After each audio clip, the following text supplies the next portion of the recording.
Welcome to this course of videos about the Latin subjunctive. This is a large and often difficult subject. It is a subject that invites and even requires a complex terminology, a terminology of open conditions and remote and unfulfilled conditions, and of protoses and apodoses and the like. But if it can be difficult, do not suppose that it must be difficult, or that it must always be difficult. Though I do not intend here to give more than an overview, I hope that I shall give beginners in the language an introduction to the Latin subjunctive from which it will be possible to make further progress. Here, in the first of these videos, I will explain how to recognize and perhaps how to produce all the forms of the Latin subjunctive. And I'll begin with a brief word on the alleged difficulty, even in its basics, of the Latin subjunctive. It is a difficulty often more alleged than real. Much of it can be removed by dividing the subject under two headings. The first heading, or heading A, covers all the hard uses of the subjunctive. These are the uses that involve more or less complex statements about hypothetical and sometimes impossible situations, or about situations that are hoped or expected to come about. Here are some examples. Far be it from me to laugh. Be things as they may. God save the Queen. May you rot in hell. If I were rich, I might give you £10. As I sit here, speaking the soundtrack for my first video in the series, I am still uncertain what and how much I want to say under this heading. But when I turn to the second heading, or heading B, I come to the main, and what I do assure you is the easiest part of my series. This is the use of the subjunctive to say things that are in no particular doubt, and that in English are generally said without the shadow of the subjunctive. There are 6 uses of the subjunctive under this heading: purpose clauses, result clauses, indirect commands, indirect questions, fear clauses, cum clauses. These 6 uses are the most common in Latin. They are, once you are aware of their rules, not difficult uses to understand, even if you may wonder why the Romans felt the need of a subjunctive mood to express them. These are the only uses required for Latin GCSE. They are the main uses required for Latin A-level.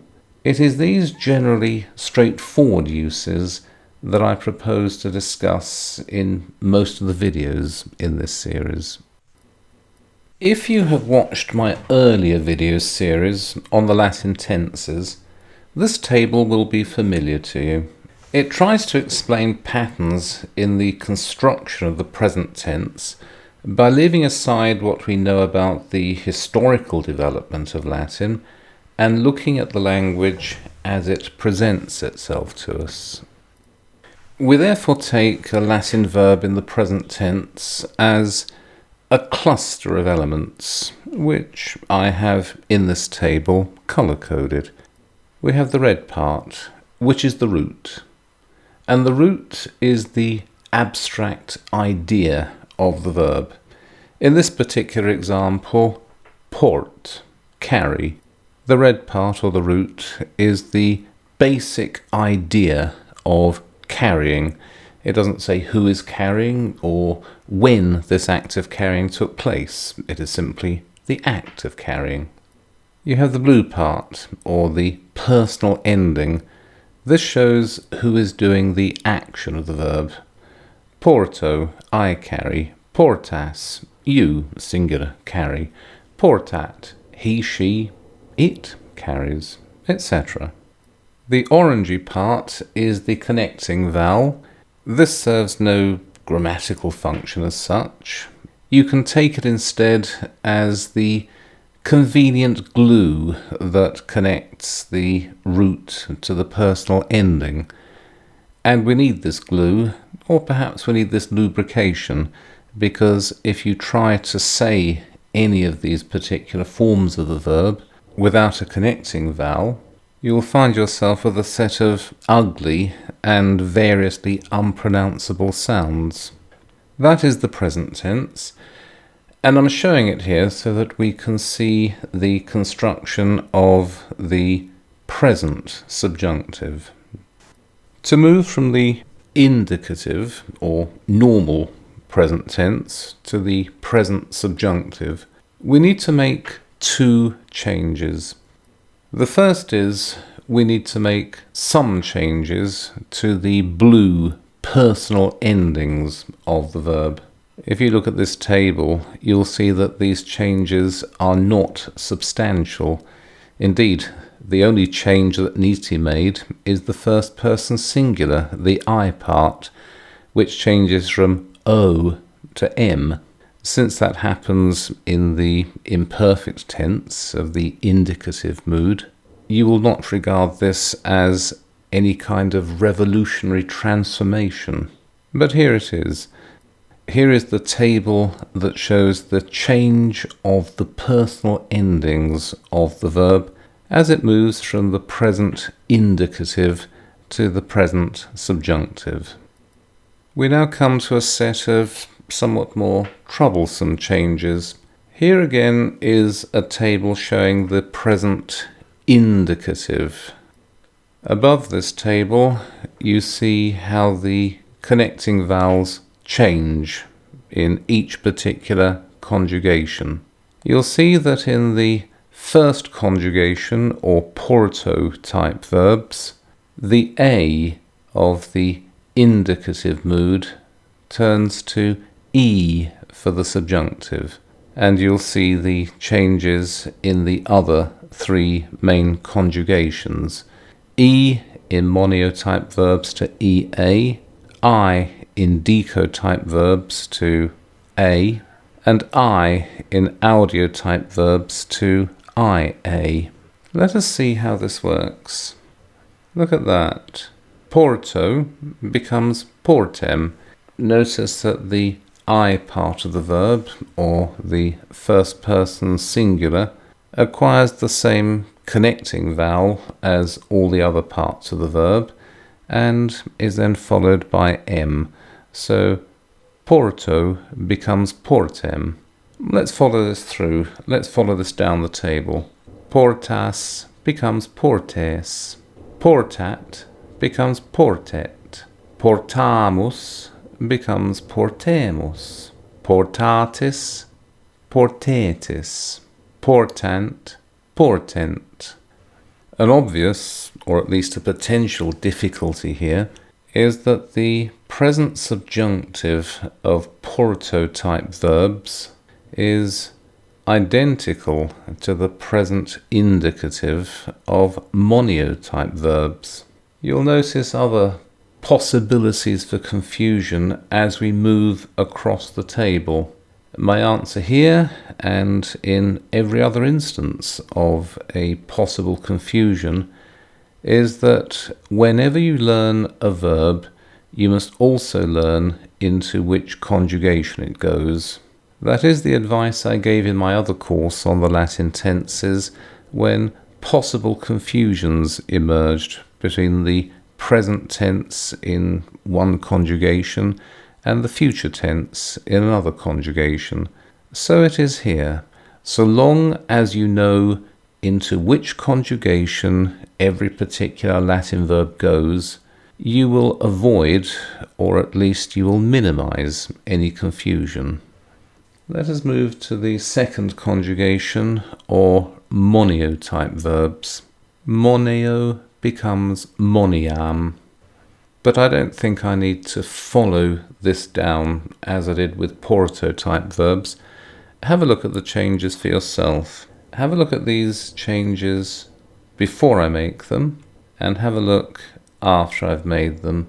These changes of connecting vowel may be annoying, but they are regular. But I move to third conjugation, or deco type verbs.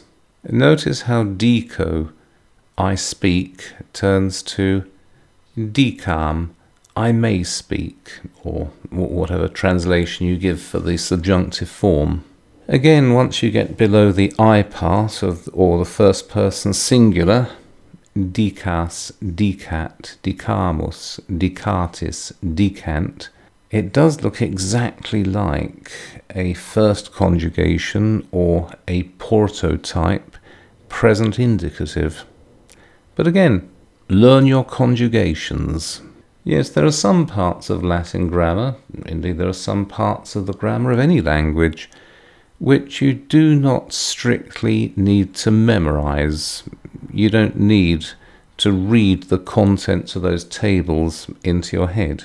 Then there are some parts of a language's grammar which I'm afraid you do need to read into your head.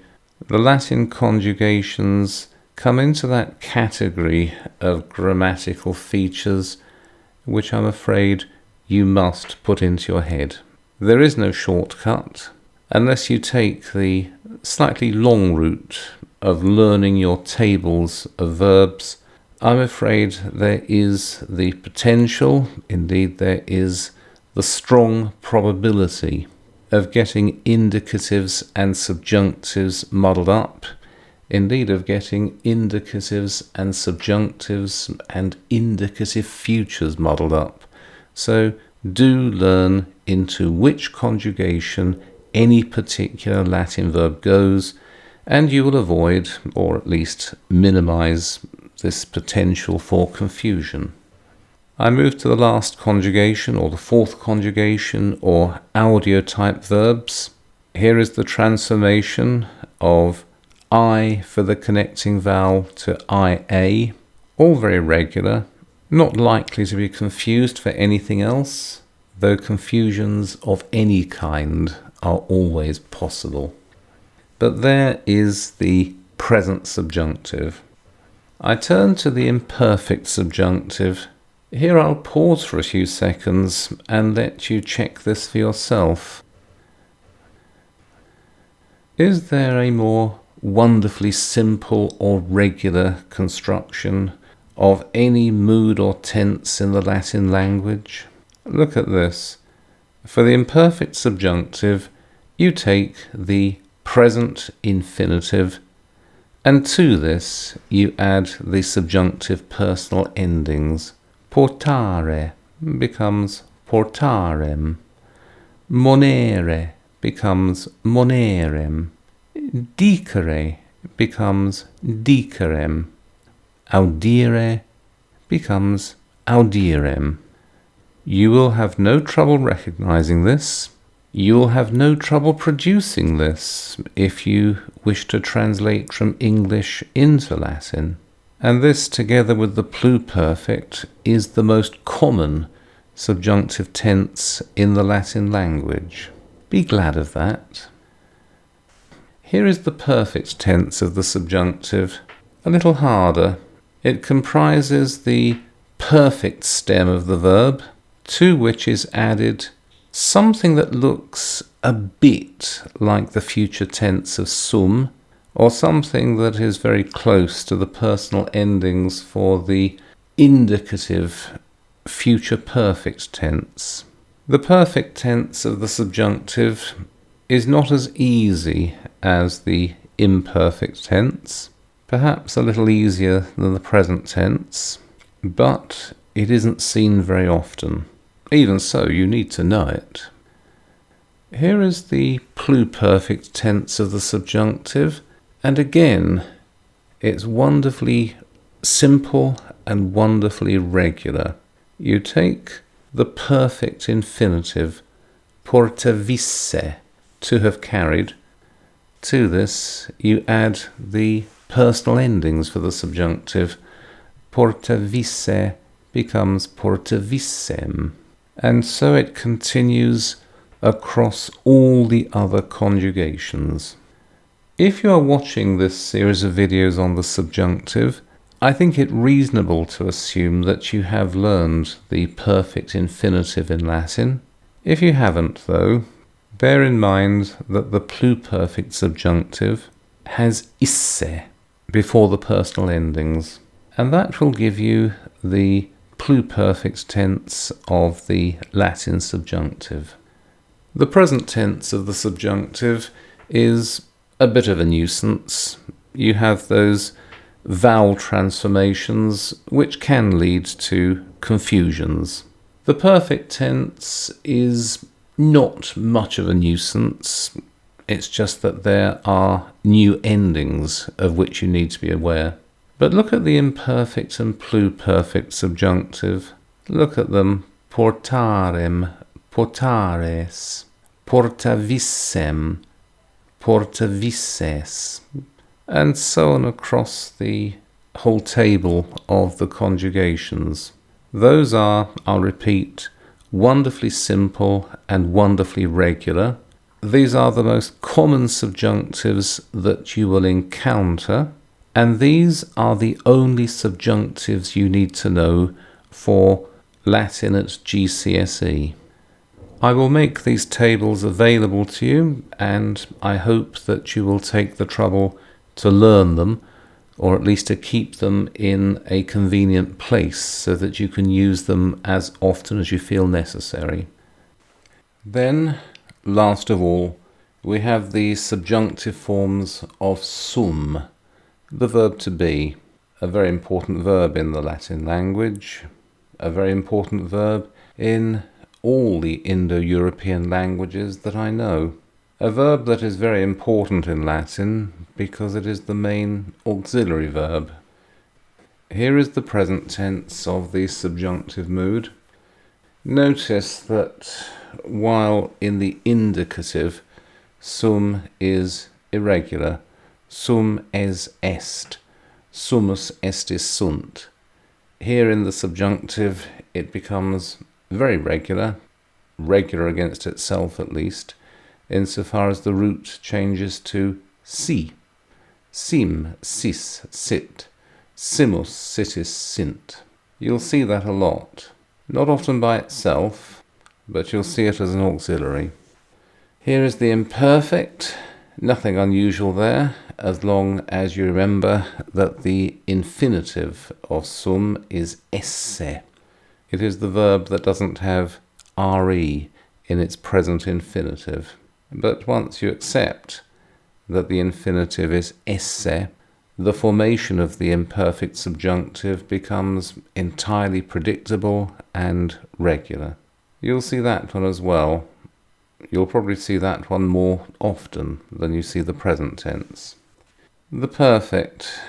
Once again, you won't see that very often, just as with the perfect tense of the other verbs in the subjunctive, you won't see it that often, but it's used, and I think you should make a note of it.